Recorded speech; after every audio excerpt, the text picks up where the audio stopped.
Olá a todos, vamos dar continuidade à nossa aula de controle de processos. O tópico de hoje é sobre modelagem matemática. Vamos abordar alguns conceitos sobre modelagem matemática, seja estacionária e também a modelagem dinâmica.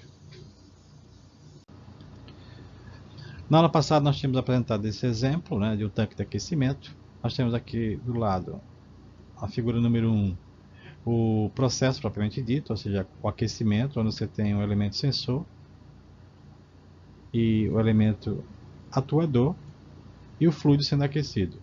Nessa figura número 2, você tem exatamente esse mesmo processo, agora tendo uma ação de um controlador. Então é importante destacar esses dois modos. Nesse primeiro, você tem o processo em malha aberta, onde se você manipular essa válvula, a temperatura deve ir para um outro ponto estacionário. Nesse segundo caso aqui, não. Você especifica um valor desejado de temperatura. Essa temperatura, então, precisa ser medida com o elemento sensor. Essa informação retrocede para cá, para ser comparada com esse valor de set point. E o controlador, então, tem uma ação sobre a válvula, que é o atuador, que irá modificar a temperatura do meio de tal forma que fique igual ao set point. Então, essa é basicamente a ação que um controle de processo faz em cima do sistema. Essa ação de medição ela é a cada milissegundo, depende da taxa demonstrada do teu sensor, e o controlador então é ajustado para que o sistema de controle tenha uma resposta adequada.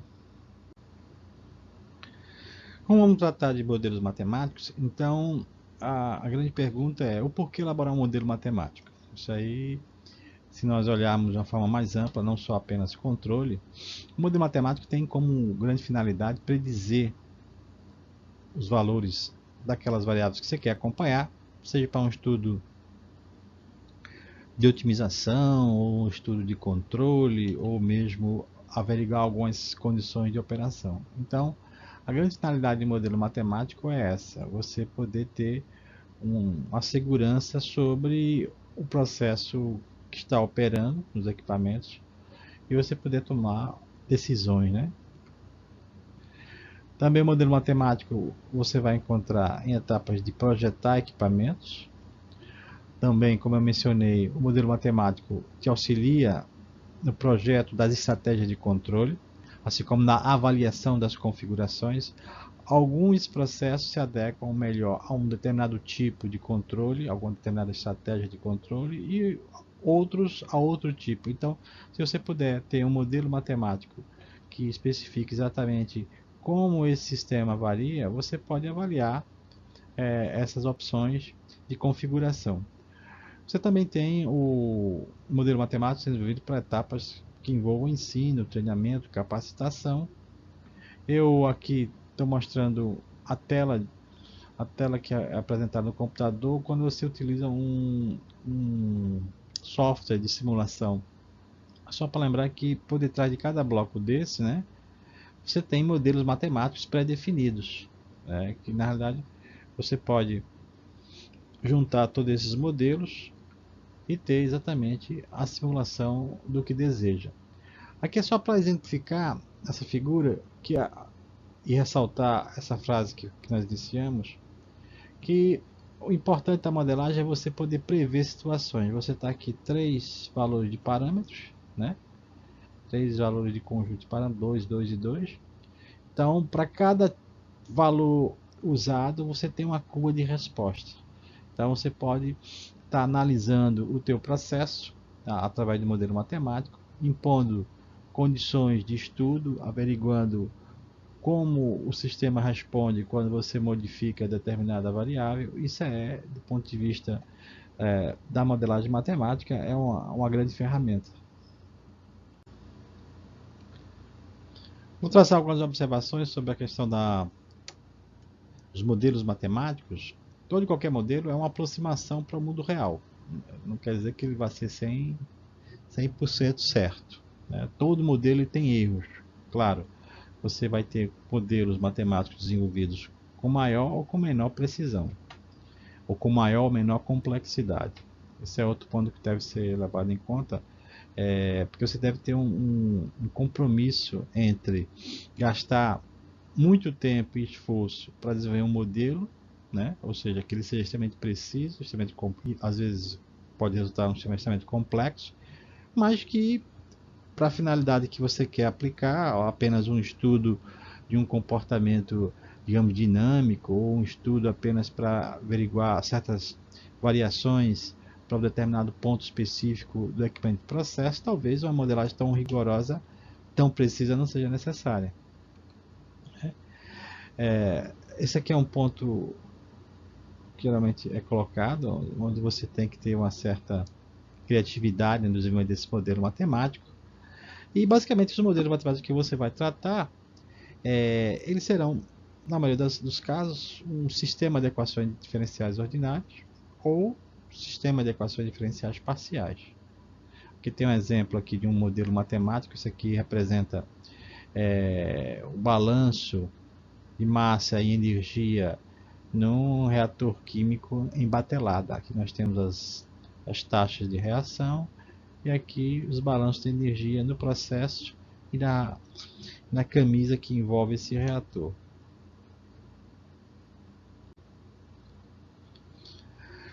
Na sequência de elaborar esse modelo matemático que a gente está tentando fazer para um determinado processo, é bom a gente seguir certas sequências, certa sequência de como abordar essa questão de elaborar um modelo matemático, né? Você, em primeiro lado, tem um sistema físico, né? O mundo real que você quer transportar para um equacionamento matemático, que é o problema. Depois dessa etapa de elaborar esse problema matemático, você vai correr atrás da solução numérica ou analítica, né? Seja uma solução para um sistema de EDOs ou um sistema de equações diferenciais parciais. E o resultado você vai analisar, vai interpretar se aquele resultado desse modelo matemático proposto, ele se adequa às observações que você tem do mundo real. Então é importante você listar os parâmetros que são importantes, se for reação química, taxa de reação, se for transferência, os coeficientes de transferência, massa, energia.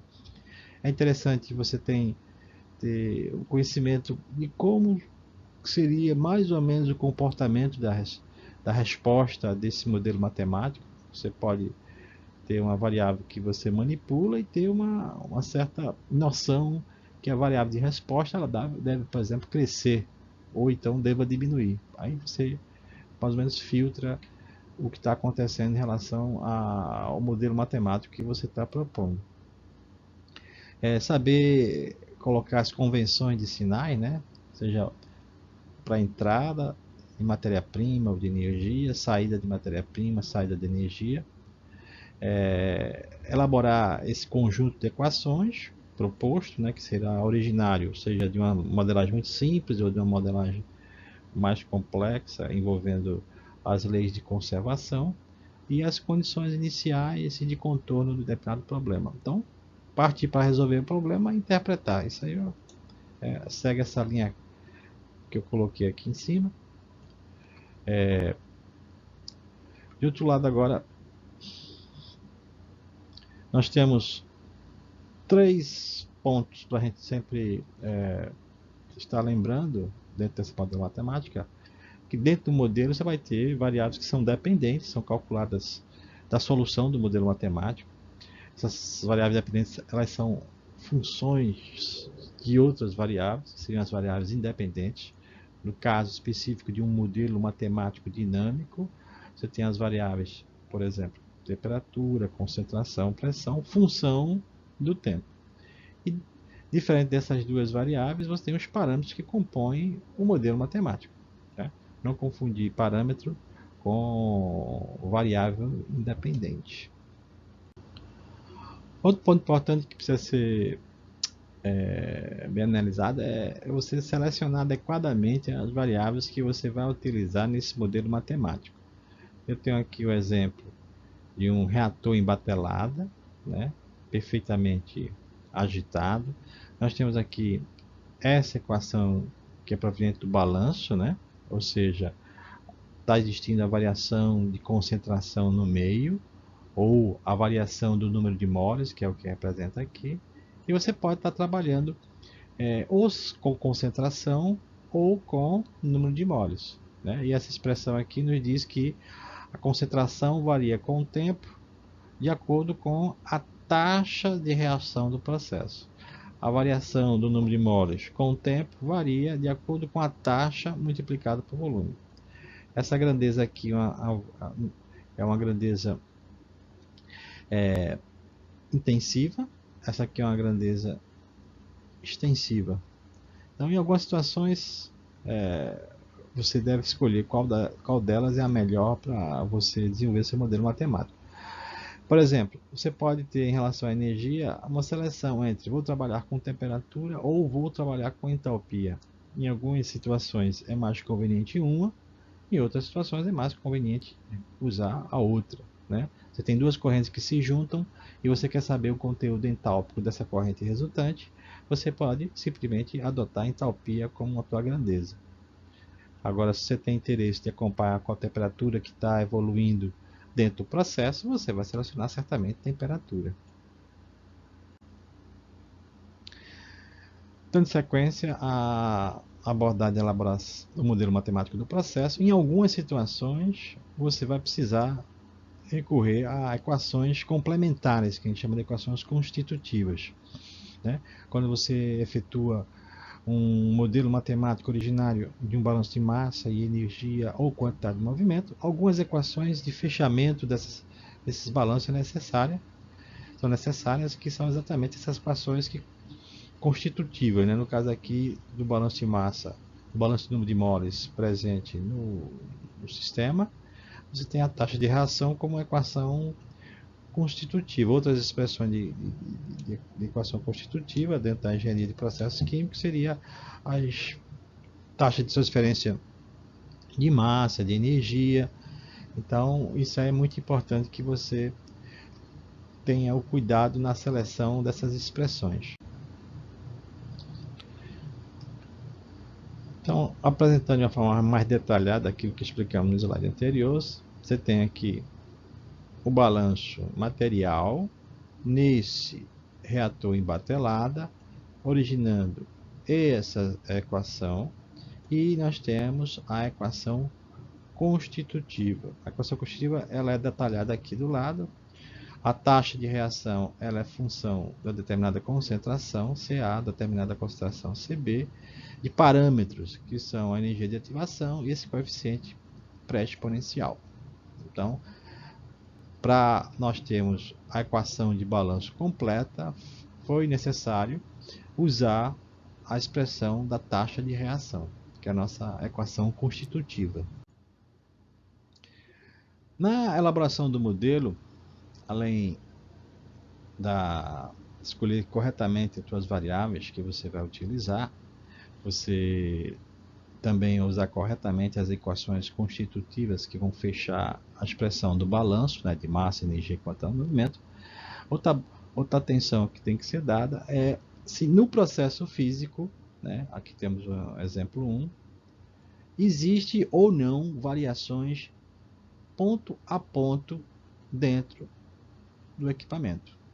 Nesse caso, que é um tipo tanque, nós vamos adotar que não existe variação espacial. Se tomarmos a variável concentração neste ponto, a concentração nesse ponto também vai ser a mesma, igual a essa, igual a essa.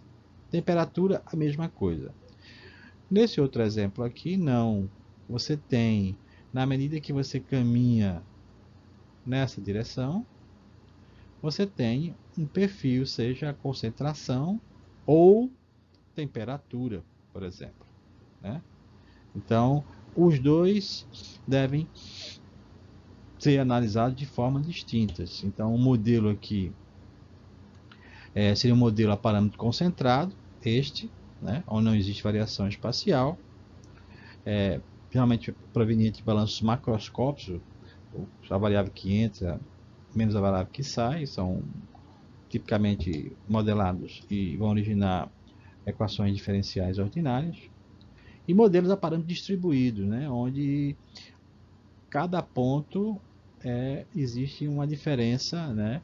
Quando você caminha em Z, e tanto um quanto o outro, se você adotar a variável tempo, ou seja, um modelo dinâmico, a concentração nesse caso aqui, né, tomando concentração como exemplo, está variando igualmente ao longo do tempo. Nesse caso de cá, a concentração está evoluindo, esse perfil de concentração, né, ao longo do tempo. Então são duas características bem distintas. E geralmente esse balanço no sistema a parâmetro distribuído vai gerar normalmente um sistema de equações diferenciais parciais. Então, se você quiser mais precisão na modelagem do teu processo, e existe essa questão de uma variação espacial nas grandezas que você está estudando, tipo temperatura, pressão, certamente você vai precisar desenvolver um modelo que leve em consideração essa variação espacial. Temos aqui dois exemplos bem típicos da engenharia química, né? Um reator tipo tanque, um trocador de calor. Geralmente um reator ou um tanque de mistura, a gente já pode ter uma ideia preliminar que não exista variação espacial dentro do sistema, né? Se houver algum desvio disso, isso aí precisa ser, digamos, analisado e incorporado à modelagem que você está propondo.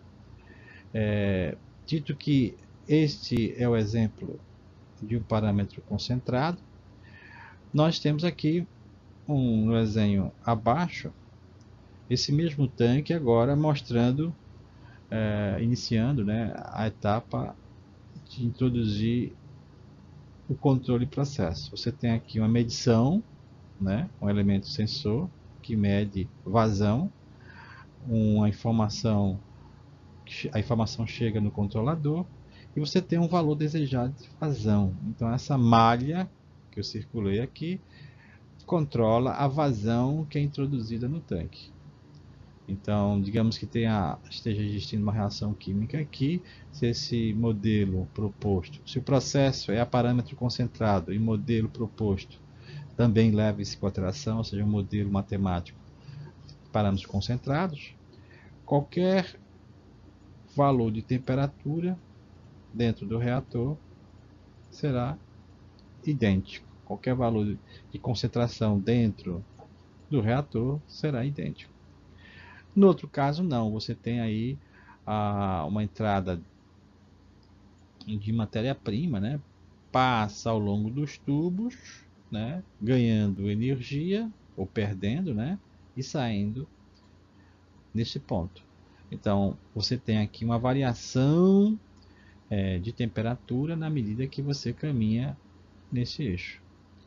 Então, nesse caso, você tem claramente um processo com variação espacial e a ideia seria propor um modelo matemático que leve em consideração essa situação, um modelo a parâmetro distribuído. Se bem que, em algumas simplificações de modelagem, mesmo sendo um processo com variação espacial, você termina propondo um modelo a parâmetro concentrado, ou seja, o processo é a parâmetro distribuído, né, tem variação espacial, mas você modela ele por simplicidade como se fosse um sistema a parâmetro concentrado.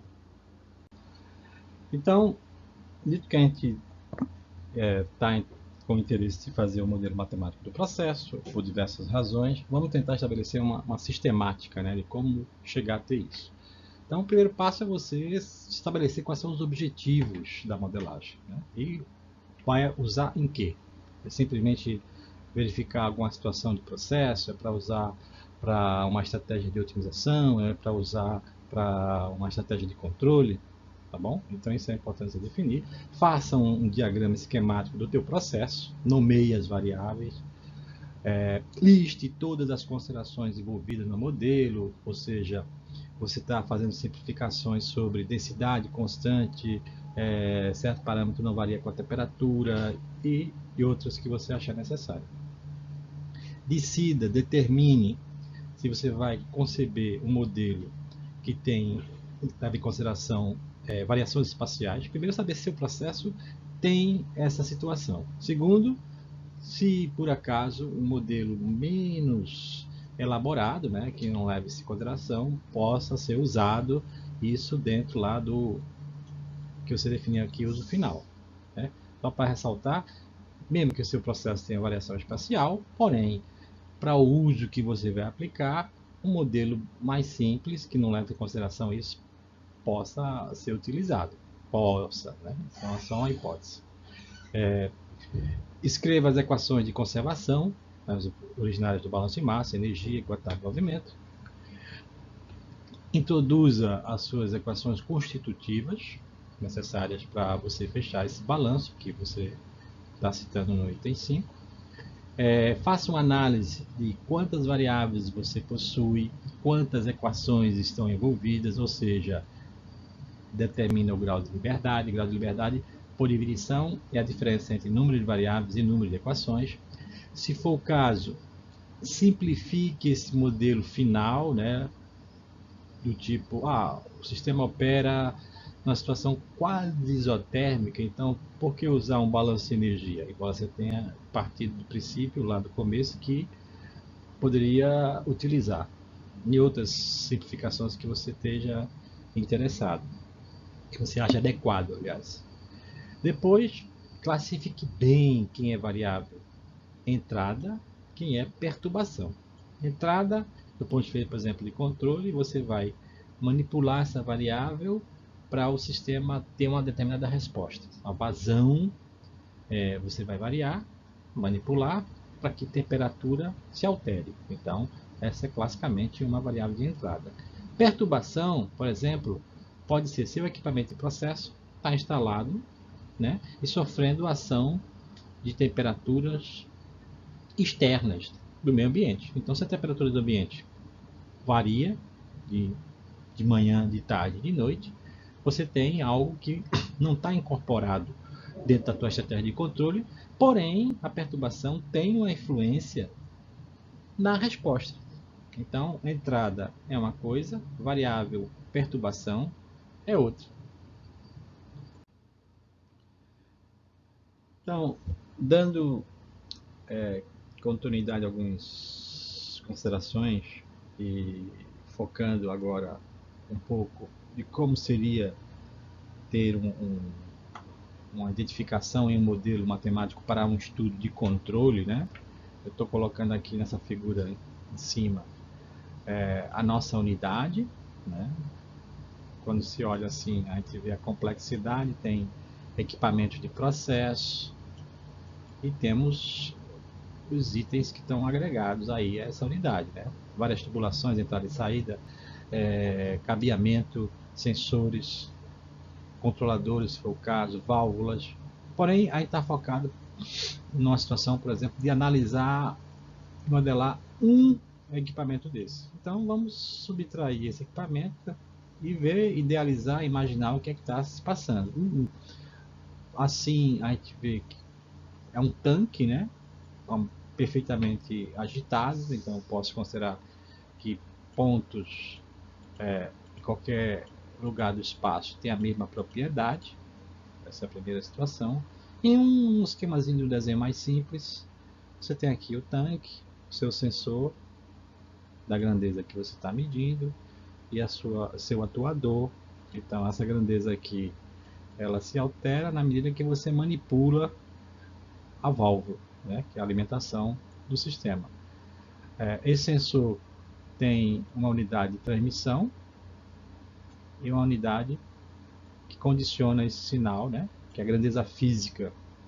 Se for temperatura ou nível, ela é traduzida no sinal elétrico para que possa alimentar o teu controlador.